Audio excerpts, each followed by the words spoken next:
uyu munsi ngiye kukwereka uko wafungura YouTube channel ugatangira gukorera amafaranga. Ubundi gufungura YouTube channel bisaba ko ufite email gusa. Email yonyine irahagije kugira ngo ubashe kuhagira YouTube channel.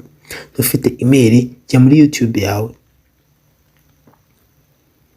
Numara kugera muri YouTube yawe, urahita ubona mu nguni hasi ahantu hari ifoto handitse you, uhita ukandaho. Numara gukandaho barahita bakuzanira hejuru amazina yawe ari kuri email yawe, bahita banakuzanira ahantu handitse ngo create channel, bahita ukanda handitse create channel. Numara gukanda handitse create channel barahita bakuzanira ahantu ushyira amazina y'ukuntu ushaka kwita YouTube channel yawe. Nk'urugero ngewe wenda YouTube channel yanjye nshaka kuyita Umusirimu, enda katuyite Ikirango.